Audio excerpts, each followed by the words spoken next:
Content creators often measure their success against forces they cannot actually see.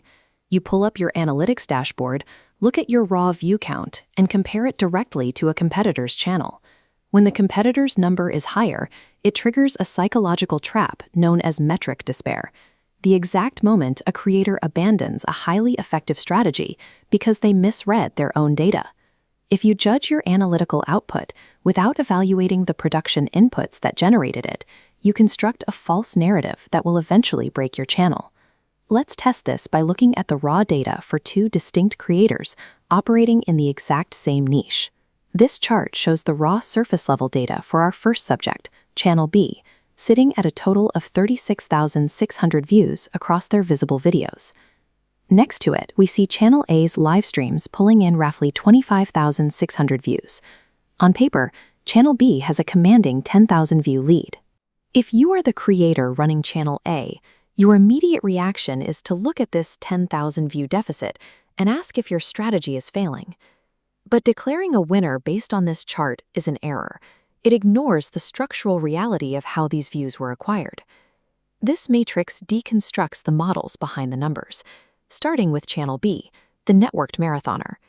Backed by a full PR company, they have an editing team producing polished, short-form videos to capture the algorithm. Most importantly, these videos have accumulated views for 3 months. That 36,000 view count is not a reflection of individual performance. It is the result of deploying heavy financial resources to buy long-term algorithmic exposure. Now look at the countermodel, the solo sprinter, represented by Channel A. This channel operates completely alone. There is no PR firm and no editing staff. Without an editing pipeline, the creator relies on multi-hour unedited live streams. And these specific videos have only been live on the platform for 1 to 2 days. Working with zero production bottlenecks allows you to publish immediately. You trade long-term algorithmic perfection for raw, instant audience momentum. To evaluate these strategies honestly, we have to throw out the raw lifetime views entirely and calculate their daily velocity. This equation shows Channel B's 36,600 total views divided by their 90 days on the platform. That gives the networked marathoner a daily average of 406 views. We run the same math for Channel A, dividing their 25,600 views by a conservative 2-day window. The solo sprinter is securing nearly 13,000 views a day against the marathoner's 400. The narrative completely reverses. Adjusted for time, Channel A is generating traffic 30 times faster. A massive infrastructure budget will buy total volume, but a lean, solo operation can easily dominate in raw velocity. To keep this analysis accurate, we have to factor in the physical lifespan of different content types. This graph maps how views accumulate. Live stream replays experience a massive, front-loaded spike from early viewers, but they struggle to maintain traction weeks later. Short-form, studio-backed content starts slower, but has a robust shelf life, reliably accumulating views over several months.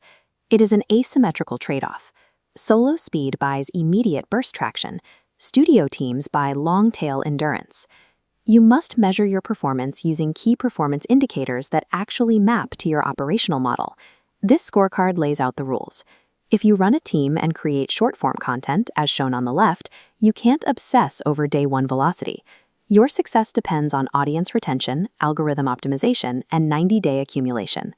But if you are a solo creator executing long-form live content, do not judge your early traction against the raw lifetime views of a studio.